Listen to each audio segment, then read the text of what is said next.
Olá, pessoal, bom dia.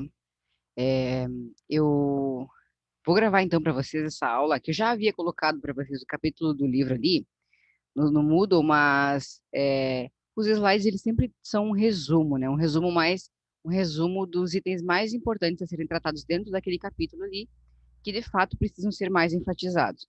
Por isso, quem ainda não leu o capítulo vai ter oportunidade de acompanhar os slides e também a videoaula. Quem já leu também pode acompanhar, não tem problema, até mesmo para reforçar, né, as ideias que foram propostas ali pelo Balestrinho e pelo Verschoor. Então, os autores eles trazem uma ideia de redes de cooperação e apresentam, afinal, o que que são essas redes de cooperação, né? Então, inicialmente eles fazem uma introdução falando da emergência da temática de redes. Cheio de fio de cabelo aqui. Ele traz a- na verdade, a temática das redes ela é muito recente ainda dentro da teoria, em si, da teoria acadêmica, da vida acadêmica. Nós consideramos ela um tema emergente. Embora a própria teoria dos grafos, que vem da teoria do enigma de Euler, né, que é uma teoria matemática, que vai envolver a questão da elaboração de algoritmos, enfim, ela permeia a análise a teoria das redes, do que é uma rede social ou uma rede em si, ela seja antiga, a exploração dessa temática no contexto organizacional, ela é muito nova ainda.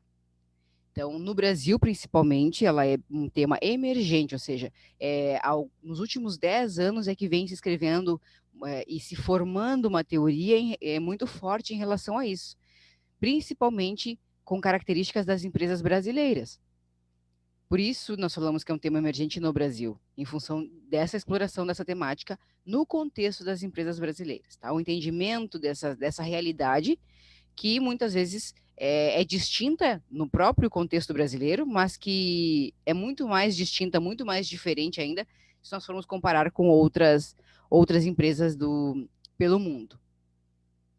Então, os autores trazem ali que a palavra rede, ela tornou-se um termo largamente empregado em diversas situações para explicar uma série de fenômenos da vida contemporânea. Daí a multiplicidade de conceitos elaborados a fim de decifrar o seu exato significado. Então, justamente em função até mesmo da propagação das redes sociais, tem se intensificado muito o uso da palavra redes. Redes, conexões, interconexões. Então, como é que se dá isso no contexto fora das redes sociais? Como se dá isso nas relações interpessoais, ou seja, nas relações entre as pessoas, ou na relação interorganizacional, na relação que existe entre as organizações, seja ela uma relação de concorrência, seja ela uma relação de cooperação. E esse é tema, essa é o fundamento da nossa disciplina, né? Como é que se dá essa cooperação entre as organizações? Quais são as formas que existem, tá? Então, apesar dos esforços dos teóricos, né, das mais diversas áreas do conhecimento, ainda não tem uma definição clara e específica do que é rede, porque nós podemos entender as redes em diferentes contextos. Então, é um contexto, é um termo que abrange muito amplo, ele abrange diversas nuances. Por isso, não se tem específico exato, não tem um significado exato da palavra redes. Mas nós sabemos, né, no nosso imaginário popular e na nossa vida normal e não acadêmica, que eu digo assim, nós sabemos o que é uma rede, né? Então, nos primórdios da civilização, quando não havia preocupação acadêmica de estabelecer conceitos específicos para essa palavra, rede significava para os caçadores uma pequena armadilha para capturar pássaros, composta por um conjunto de fios entrelaçados, cujos nós eram formados pelas intersecções desses fios. Então, eu trouxe ali um exemplo da foto ao lado, né, que é uma rede de pesca, digamos assim, para pássaros. Normalmente esse fio ele é bem comprido, esse cabo, né, é bem comprido para que os peixes possam ser, os pássaros, né, eles possam ser pegos no ar. E aí eles ficam presos naquela rede ali. Então a ideia justamente é de fios entrelaçados que formam um nós na rede.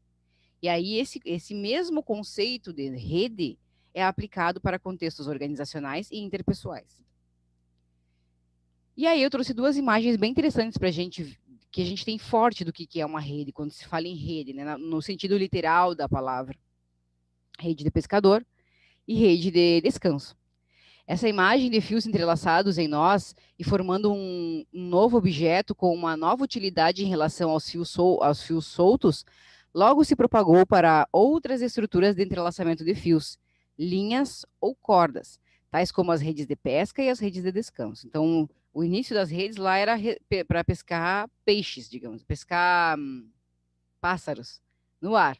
E aí depois, né, se utilizou para pescar peixes, então a mesma técnica de entrelaçamento de fios para construir outras coisas, inclusive tecidos para as roupas, né? No século XX, vindo agora para o século XX, né, onde é muito mais contemporâneo da nossa realidade, muito mais próximo da nossa vivência, esse termo ele adquiriu um sentido mais abstrato, não tão literal quanto os exemplos anteriores, né? Passando a dominar todo um conjunto de pontos de mútua comunicação. Assim, começou a ser empregado na perspectiva sociológica para explicar o fenômeno das relações de reciprocidade entre os seres humanos. Então, a gente tem a ideia de redes, até então, num sentido muito mais literal, né? De objetos que se pode perceber, que se pode tocar, que se pode sentir, tangíveis. E no sentido mais sociológico, nós temos o entendimento da sociedade enquanto formação de grupos sociais, sejam eles interpessoais, entre seres humanos, seja eles entre organizações. E a necessidade desse entendimento, né, de como se formam essas relações, por que elas se estabelecem, como os seres humanos conseguem se agrupar de maneira social. Então, Mitchell, que é um dos principais autores da temática de redes, ele definiu redes como um tipo específico de relacionamento entre seres humanos, objetos e eventos da perspectiva sociológica. Uma vez que, por que seres humanos, objetos e eventos? Porque normalmente os seres humanos eles vão estar em um ambiente, né, envolto em um ambiente, que pode ser uma residência para um ambiente familiar, por exemplo, pode ser uma escola para um ambiente de educação, pode ser uma empresa para um ambiente profissional. Então, vai envolver aspectos sociais, né, dos seres humanos, pessoais, mas também vai envolver demais fatores que vão estar ali, como diz a estatística, né? Demais fatores constantes, eles se manterão constantes, eles estarão ali e também estarão influenciando nessas relações sociais. Enquanto os fios correspondem às informações e aos recursos que ligam esses nós. Juntos em rede, eles dão uma nova estrutura social que emerge em resposta a um determinado objetivo coletivamente almejado. Porque os seres humanos, eles tendem, né? Eles são seres sociais. Nós somos seres sociais que precisamos uns dos outros para sobreviver. Precisamos uns dos outros para procriar, para a subsistência da humanidade, precisamos uns dos outros para comer, para morar, porque nem todo mundo constrói casa, nem todo mundo planta alimentos ou produz alimentos. Então, todos precisam uns dos outros para sobreviver. E a ideia de redes, ela traz justamente isso. Eu vou voltar nesse slide aqui, porque eu queria explicar para vocês como é que funciona a lógica de redes, tá? No caso aqui, não sei se vocês conseguem enxergar o mouse, mas nós temos aqui o entrelaçamento, né, entre cada um desses fios. São pontos de conexão que existem entre esses fios que acabam formando toda a rede. No contexto das redes, para Mitchell e para todos os autores Granovetter, o próprio Mitchell, eles têm Raquel Requeiro, e aí, bom, se a gente for entrar, Lumiux, Bourdieu, são autores de redes, nós vamos ver aqui. E eles vão sempre trazer a ideia de que esse campo aqui que pertence ao entrelaçamento desses nós, que fazem entrelaçamento, isso se chama um nó.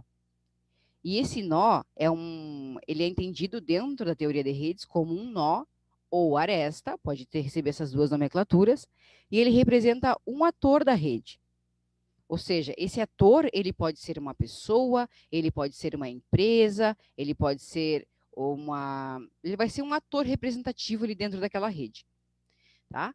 E depois nós temos dentro dessa rede, ela está conectada pelo quê? Pelos fios. Então esses espaços aqui, esses fios que não estão aqui propriamente nos nós, que interligam esses nós, eles são chamados de laços. Laços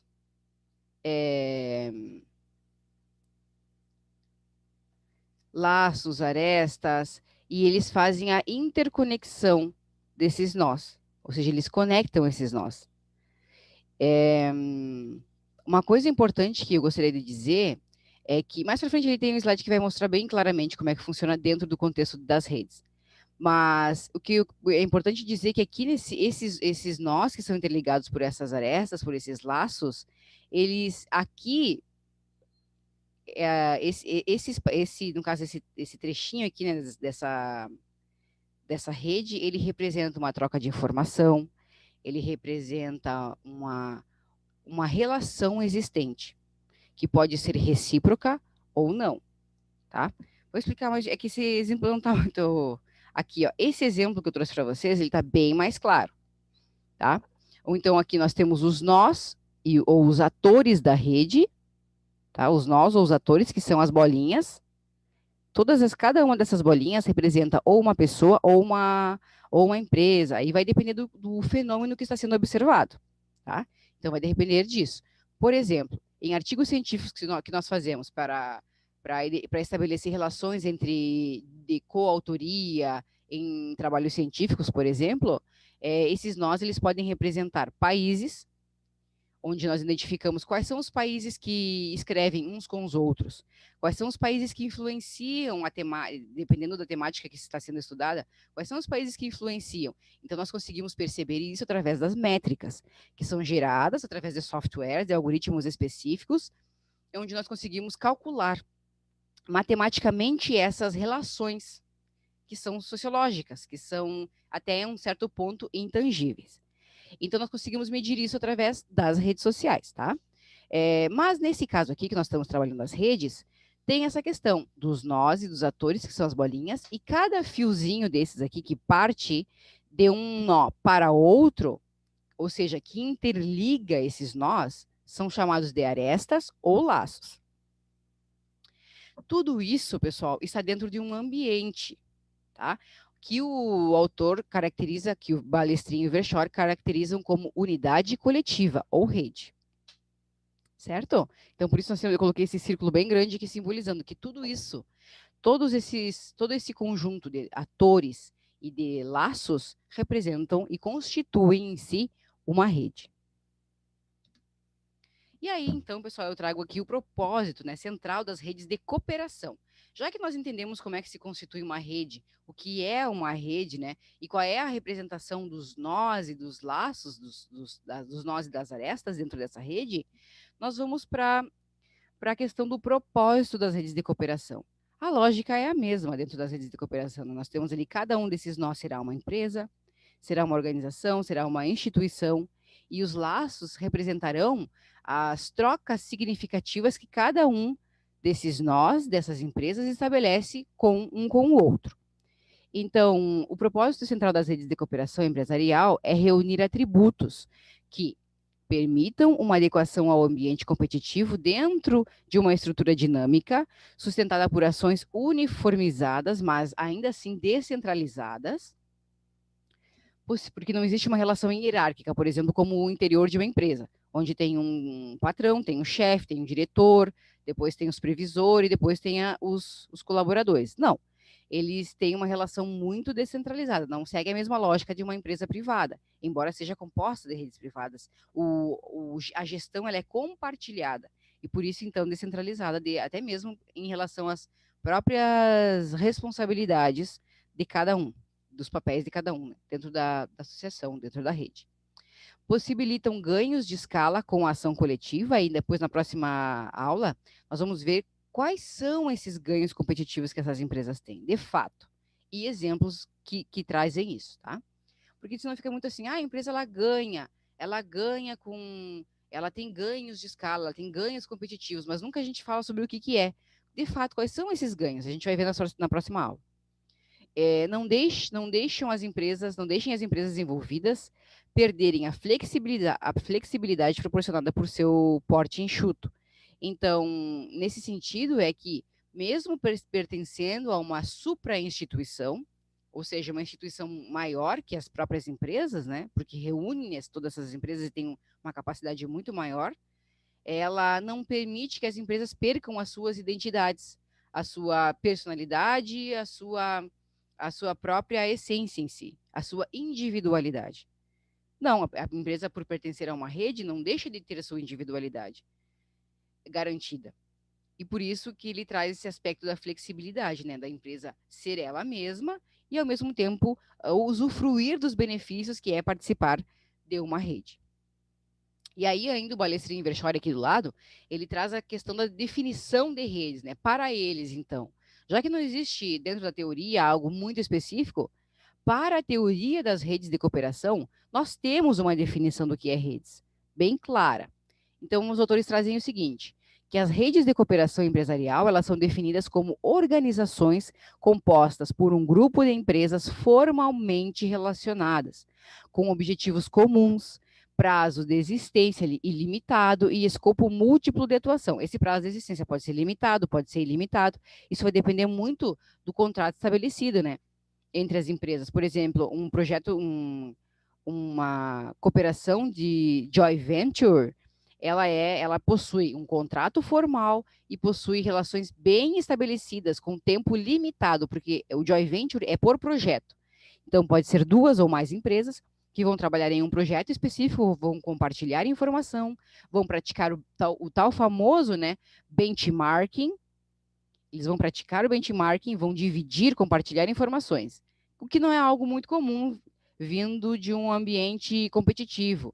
Empresas que fazem isso, por exemplo, são empresas automobilísticas, para desenvolver novos modelos de veículos, para compartilhar informações, mesmo que o veículo seja de uma marca específica, algumas vezes eles fazem isso até mesmo para usufruir do conhecimento de engenheiros, enfim, de profissionais que compõem outras empresas.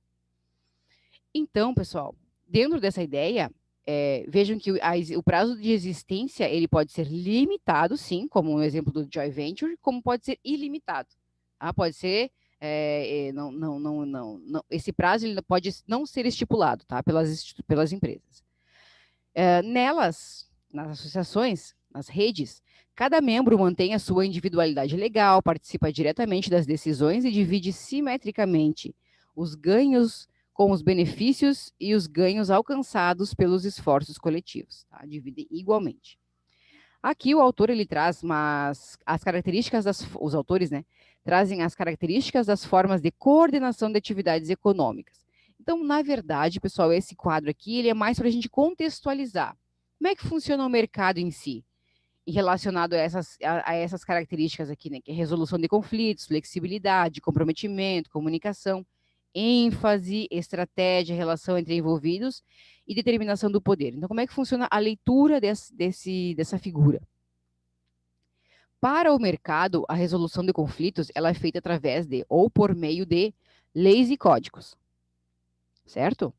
Então, a resolução de conflitos se mede dessa forma pelo mercado, até porque nós temos ali uma teoria muito forte, econômica e bem consolidada, extremamente consolidada, que é a teoria da lei da oferta e da demanda, a teoria da mão invisível de mercado, que os mercados são regidos pelo equilíbrio gerado pela oferta e pela demanda estabelecidas de produtos e serviços. Então, nós temos a mão invisível de mercado, que é a que rege o mercado, né, no sentido de que influências de terceiros, seja de empresas especulativas, de pessoas, elas acabam desequilibrando o mercado, porque ele é capaz de se ajustar sozinho, de forma autônoma, sem interferências. Por isso que é uma mão invisível, né? Que algo rege o mercado, mas que não é especificamente alguém ou alguma empresa. Então, basicamente, né, a grosso modo, a teoria econômica tradicional, ela traz essa ideia. E por isso nós temos as leis e os códigos que vão reger quando surgirem conflitos para questões de resolver isso. Já quando nós temos uma hierarquia, como por exemplo dentro de uma empresa privada, nós temos, e até mesmo das públicas, né? Nós temos um sistema hierárquico. Essa resolução de conflitos ela vai se dar através da supervisão. Alguém vai dizer quem está certo e quem está errado, o que está certo e o que está errado, para resolver esse conflito. Alguém vai dizer, alguém vai ter a palavra final. Então, por isso que ele traz ali o autor como uma questão de supervisão.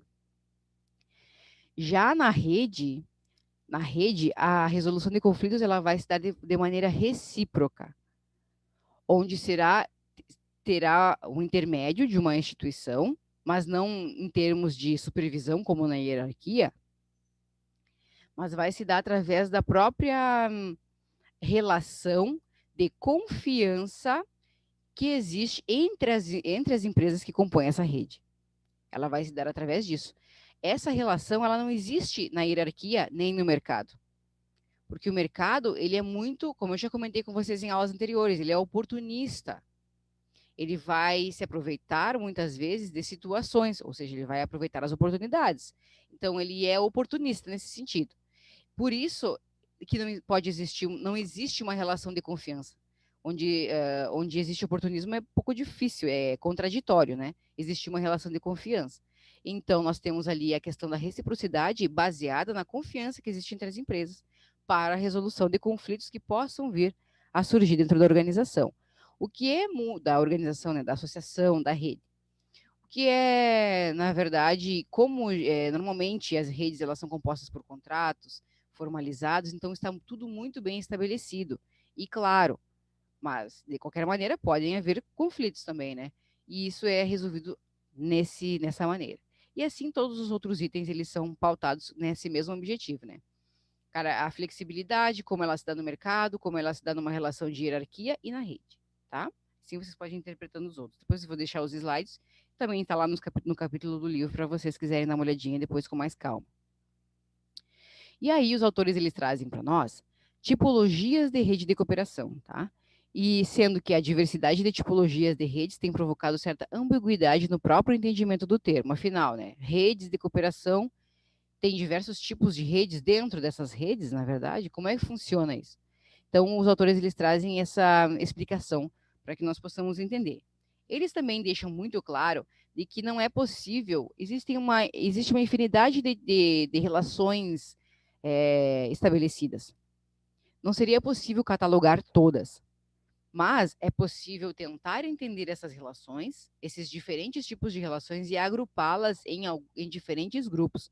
E aí eles trazem esse mapa conceitual das redes de cooperação, que nos explica muito de como são geridas essas redes.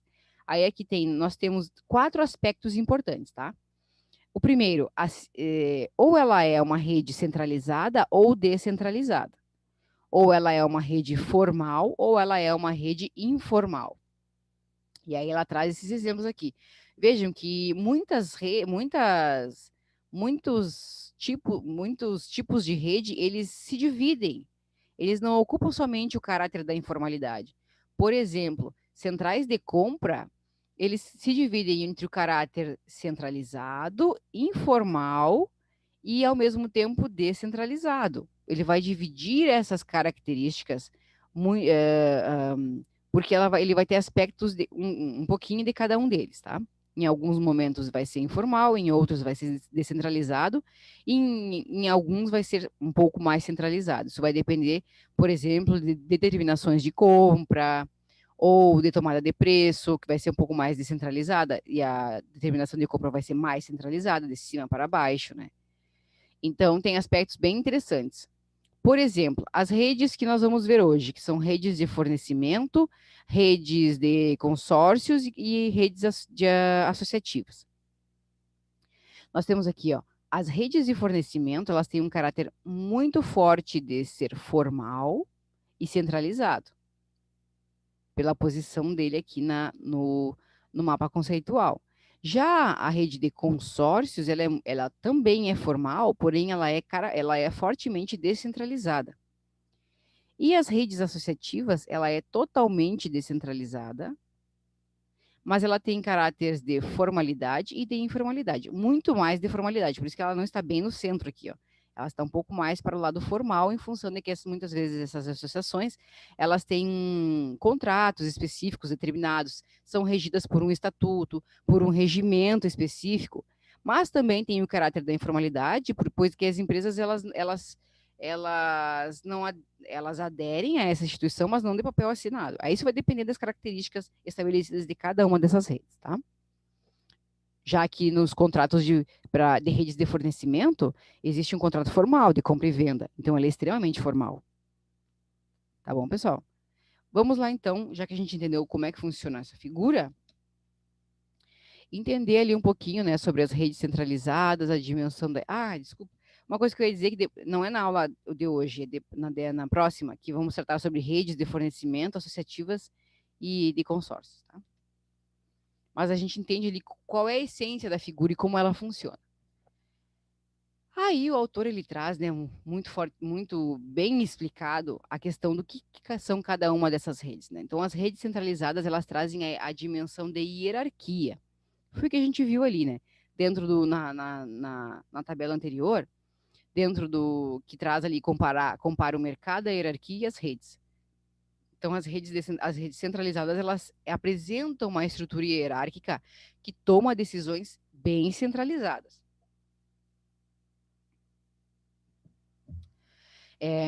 Dessa configuração fazem uso, por exemplo, os grandes conglomerados que adotam a estratégia de redes verticais para tornar-se mais flexíveis e competitivos. O que é uma rede verticalizada, pessoal? A verticalização, ela traz a ideia, ou ela vem da ideia, né, de terceirização. Quando se terceiriza mercados, se terceiriza funções, terceiriza colaboradores, terceiriza a responsabilidade de compra de insumos, se terceiriza a responsabilidade de produção de bens, ou seja, eu tenho um produto, eu criei o produto, mas eu não fabrico esse produto. Eu fabrico ele na China, por exemplo. Muitos produtos no Brasil são feitos assim, eles são desenvolvidos através de incubadoras tecnológicas, de parques tecnológicos, são desenvolvidos esses produtos, e aí depois eles fabricam no exterior, só exportam e distribuem. Muitos produtos no Brasil são feitos dessa forma. Então, esses produtos são, de fato, centralizados, né, e apresentam uma estrutura hierárquica bem centralizada. Depois, as redes descentralizadas trazem a dimensão da horizontalidade, né, onde as decisões elas são tomadas em conjunto, agrupadas, né, pelas empresas que compõem essas redes. Então, as redes em que a decisão é tomada descentralizadamente, as redes horizontais são constituídas por empresas que guardam a sua independência, ou seja, a sua individualidade, mas que optam por coordenar certas atividades específicas de maneira conjunta, com os seguintes objetivos: criação de novos mercados, suporte de custo e riscos em pesquisas e desenvolvimento de novos produtos, acesso à informação e tecnologia, definição de marcas da qualidade, defesas de interesse, ações de marketing, entre outros. Então, quando a empresa ela se propõe a trabalhar de maneira descentralizada e não hierárquica, né, verticalizada, ela assume para si que os ganhos eles são muito maiores de trabalhar em conjunto do que se trabalhar sozinho, certo? Vejam ali quantos são os benefícios, né, que as empresas podem ter ao tomar partido ou ao fazer parte de redes que são descentralizadas. Depois, ainda no contexto, nós temos as redes formais e as redes informais. E isso traz muito a questão do aspecto contratual. Então, algumas redes elas são formalizadas mediante termos contratuais que prescreveram as regras de conduta entre esses atores que compõem a rede. Nas redes formais, a gestão é estabelecida por regras claras, mediante cláusulas explícitas, ou seja, estatutos, regulamentos, normas, né? Nessas redes, a confiança exerce um papel bem menos relevante que nas redes sociais informais. E as tipologias de redes formais destacam-se, entre elas, os consórcios de exportação, os consórcios de pesquisa e desenvolvimento, alianças estratégicas e joint ventures de múltiplos parceiros. Foi o que eu expliquei a vocês na questão da joint venture, né? Eles trabalham por projeto entre empresas, pode ser 2 ou mais empresas. Também as empresas elas investem muito principalmente os consórcios, né? Em pesquisa e desenvolvimento, porque isso tem um custo muito elevado para as empresas, criar novos produtos. Primeiro, nessa etapa, detectar quais são as necessidades dos clientes, quais são as necessidades, quais são as demandas da sociedade para a criação de produtos ou serviços. E então, a partir disso, dessa identificação, criar esses produtos com tecnologias implementadas, com custos mais baixos.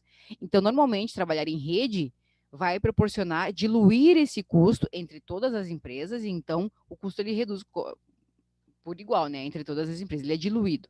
Então, isso vale muito a pena para as organizações. Por fim, pessoal, as redes informais, né? Elas são informais no sentido da convivência que é estabelecida entre essas empresas, entre as relações das pessoas que compõem essas empresas dentro da rede. Então, as redes informais, elas dispensam os contratos para reunir os agentes econômicos, sejam eles empresas, organizações profissionais, instituições, universidades, associações, enfim, com preocupações comuns, possibilitando o intercâmbio de experiências e informações com base na livre participação, bem como a criação de uma cultura associativa de apoio ao estabelecimento de relações periódicas e mais estruturadas. Vou dar um exemplo de uma rede informal bem estruturada em Santana do Livramento, que é o Comitê da Qualidade, Comitê Regional da Qualidade. Aqui nós temos, é uma instituição, tá, estabelecida, mas ela não tem, ela é sem fins lucrativos, mas as empresas elas se envolvem, elas se comprometem com esse comitê da qualidade. Uma, por os utilizarem normalmente, né, terem um compromisso com a qualidade dentro das suas empresas, de maneira individual, única, né, privada. Mas elas também se importam em propagar isso para demais empresas, em tentar atingir mais empresas, para que as empresas como um todo dentro do município e região também possam ter acesso a esse tipo de informação, possam ter acesso a cursos, possam ter acesso a uma cultura voltada para a qualidade. Isso é exemplo de uma rede informal, porque ninguém assina nenhum papel para participar, mas todos fazem parte, são comprometidos e têm uma relação estabelecida de confiança uns com os outros, certo? Esse é um exemplo bem interessante. Concluindo, então, pessoal, é possível concluir, né, de acordo com os autores, que dificilmente existirão duas redes estruturadas de maneira idêntica. Foi o que eu comentei com vocês no início dos slides. As redes, cada relação ela é única, mas é possível, né, que nós conseguimos fazer o esforço, né, que os autores fizeram para tentar abranger todas as configurações de rede de cooperação em algumas dezenas de tipologias pré-definidas. Não deixe de ser uma simplificação forçada da ampla diversidade de formas que os arranjos colaborativos possam assumir, ou seja, não é estanque. Essas tipologias que nós vimos ali, elas não são estanques. Existem diversos tipos de relações que, inclusive, podem vir a surgir novas relações entre empresas que as empresas possam vir a estabelecer, fora as já existentes, né? Então, é muito interessante nós podermos observar que não é essa teoria ela não é o fim, é sim o início, né, do desenvolvimento de teorias, identificação de tipos de relações existentes. É muito interessante nós podermos observar essa diversidade que existe de relações. Certo, pessoal? Por hoje é só. Muito obrigada, então. Até mais.